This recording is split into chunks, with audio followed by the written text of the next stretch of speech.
liked art as a kid. My dad did drawings and had a lot of art books around. So I guess that inspired in me, you know, that sort of a direction. So I got to go to like a little art class on Saturday mornings in the sweatshirt. It was great, in the sweatshirt, and it was an adult art class. So I was this little kid, you know, 7-year-old in this adult art class and having a whale of a time. So then that sort of gave me an identity. I guess, so then art was something I felt good about. I didn't do well in art in high school. They had requirements that I seemed to demur away from. And so I would get like D-minuses in art for not fulfilling requirements. So that wasn't good. Then, of course, there was the incident where Dad says, you know, well, what do you want to do with yourself? What do you want to do with your life? And you say you want to be an artist, and it's, well, ooh. But Dad, you've encouraged me in this direction, ooh. And I found this true for others. I think Sandy, my wife, was also encouraged by her dad collecting art, and so saw it as a valuable thing.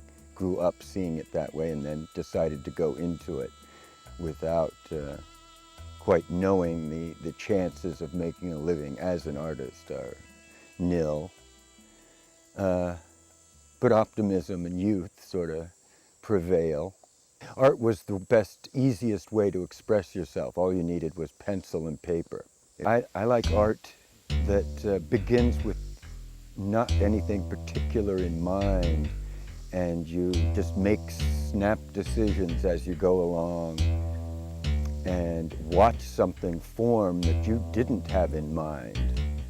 And I would say consider perhaps better than anything you could have in mind. Some might say this is allowing the unconscious to have some sway because the conscious mind has more limitations and goals that might impede real expression.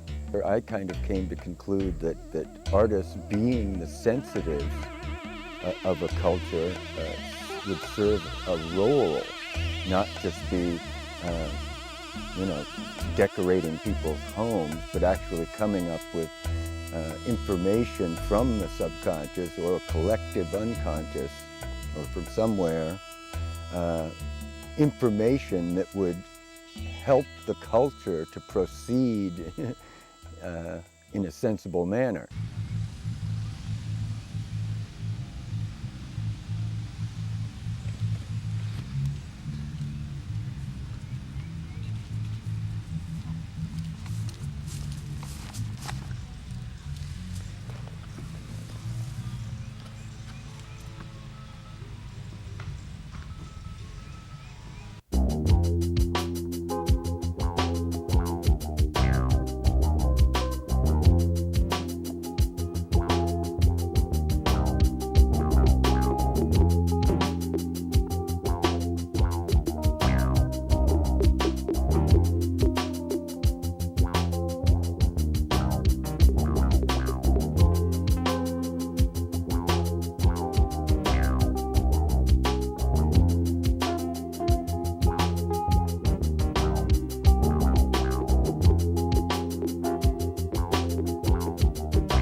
pretty much started out doing pencil drawings. It's that pencil and paper is the most available. And I remember I used to be quite stilted in that I'd sort of draw the same thing over and over. And I guess that was indicating a stoppage in somewhere in my psyche. A big subject of mine to do faces because they all came out different, finally, I guess you might say. And I could just draw faces indefinitely and they all come out different, and it's kind of fun. Expressions are the beauty in people. I tend to think of the honest smile or you know, something like that reveals what beauty is. Well, progressed then primarily with the color to watercolors. I did some stuff in oils and whatever. Oils, it takes too long. I guess I want to get to the end. I like to finish the piece, have it done, and look at it. So I tended away from mediums that required long periods of time to dry before you go on to the next phase. The fun of creating seems to be what I'm looking for, and not so much the product, perhaps, even. The product is a manifestation of this play.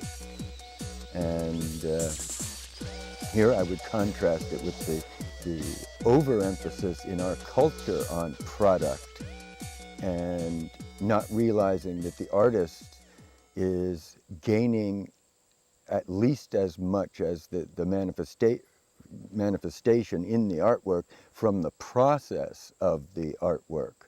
I'm struck by those artists who become successful and then repeat ad infinitum or whatever that same artwork, so that they stop the process because of the monetary benefits of reproducing one form over and over again. And in that respect, Max Ernst, the German surrealist, was one of them early and major influences. I happened across a book of his called Beyond Painting in the Princeton store library, and it had a lot of words describing what he was doing.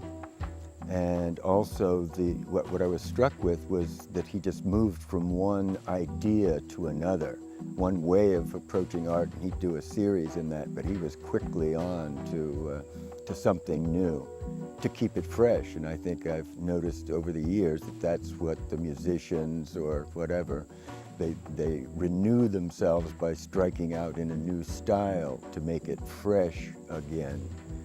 And I mean, not that this has to be that way, but for certain creative people, I think you need to redefine by striking out in other directions occasionally, which is Nietzsche's thing of the reevaluation of values.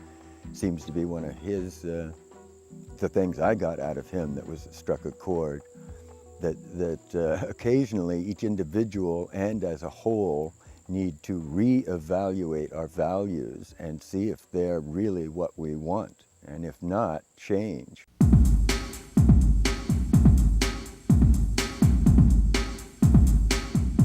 My brother-in-law, Dan Wrinkle, was in the dentist's office and saw an article about a man who would come to your house and teach you bent willow chair making.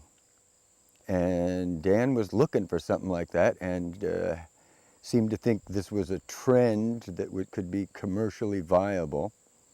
So he sent sent for this guy to come, who arrives from Tennessee with a load of willow, enough to build, 5 or 6 chairs, and for $1,000 or so, which you pretty much make up in willow furniture once you're done this week of teaching. And so that's what he was going to do. And I happened to go over there a couple of times and play with the willow. Built a couple of things and helped build it or whatever. And I liked it. It seemed a fairly natural sort of to me in that I'd been working with tools, and it had aesthetic components that the artist in me just naturally was having fun with. Well, Dan had a hard time finding willow in the area. It may be here, but he didn't find it in enough quantity.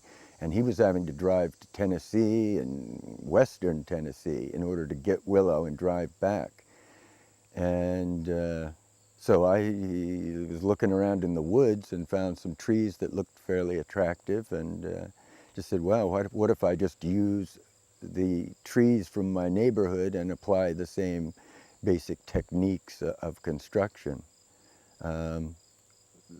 One of the differences was that because these were hardwoods and willows, a very pulpy, wet wood, that you don't have to pre-drill with the willow.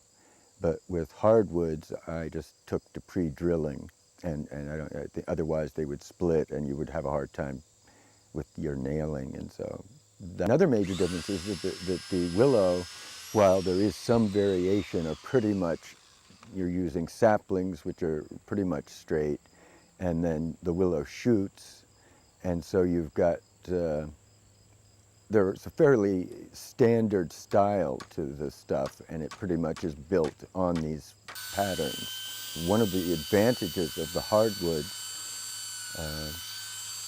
was that it had more unique shapes and flowing lines. I described doing this work like just drawing with sticks. You're just sort of drawing with sticks, which are one of the most natural and graceful lines that we know of as artists or people. That these are fetching objects. Each limb of a tree is a unique experience in growth, and unlike others, they're all different.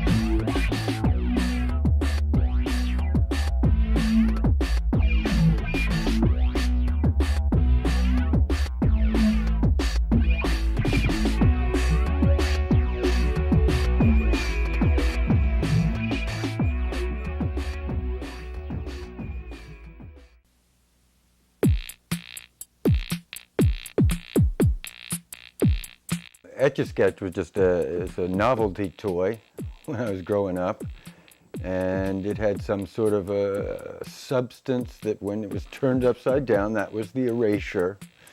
Essentially, it got eliminated the thing, and then it was operated on two knobs, horizontal and vertical. And you tried to draw things, and it was almost impossible to do curves. You know, you had to do them at the same time. And but it was a fun little toy and an exercise. And it seems like we got one every once in a while, like slinkies and various things that came up every once in a while. Yo-yos, the yo-yo fads. But I guess initially when I got the computer, that's what it suggested similarities in that you were manipulating with levers and gears, seemingly. The mouse was then the replacement for the knobs. A more sophisticated, shall we say, Etch-a-Sketch. So that was because of the mechanical means that, you know, took you one step away from you holding an implement that's going to make the mark. You're holding something that symbolically makes the mark somewhere else. And so you're, you know, once removed. When I saw that I was doing art and putting it in the closet, it was no longer a form of communication. So while I enjoyed doing it, the fact that I got no money, that's one thing, but the other fact is that it's no longer communicating anything because of, well, in this instance, putting it in the closet. So putting it in the closet is stopping it from going out to the general public.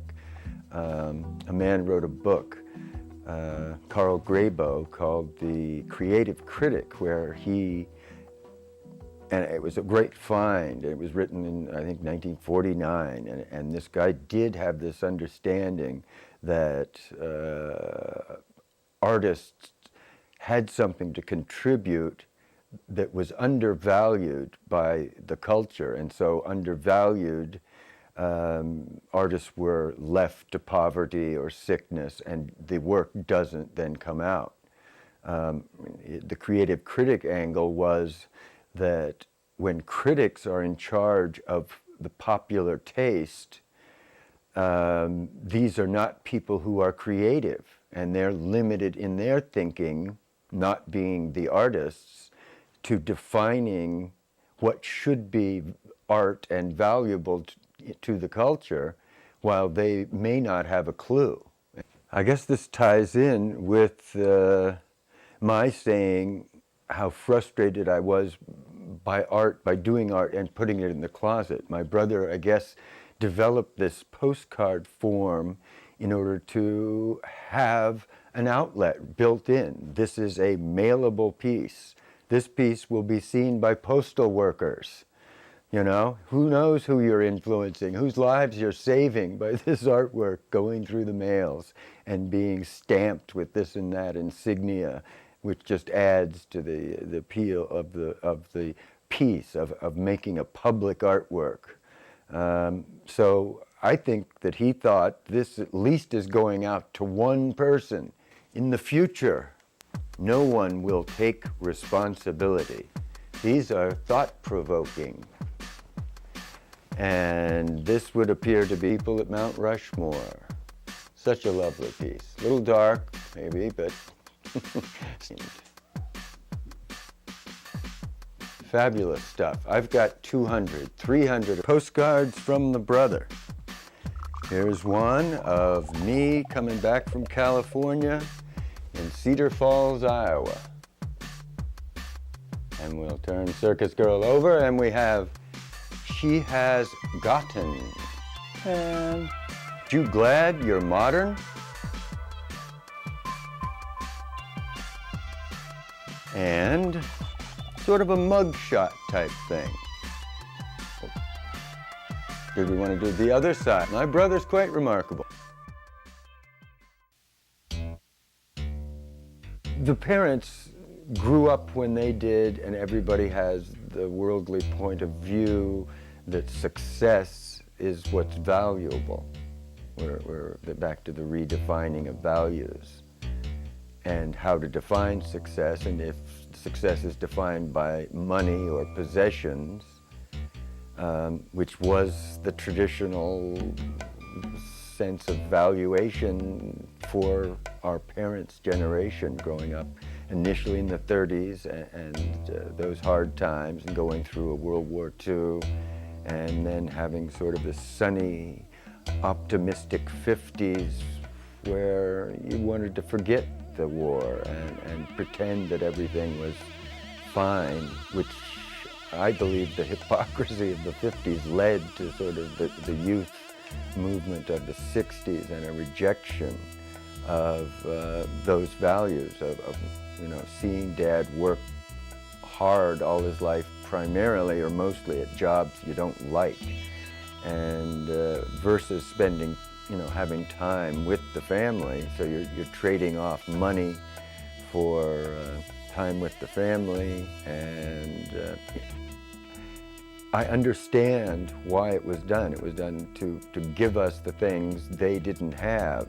Traditional values reigned in many homes, and actually what's later occurred to me, why the rejection of artists as something valuable, I pretty much decided that artists represent spiritual values, that truth and beauty being the predominant subject matter, hopefully, of art.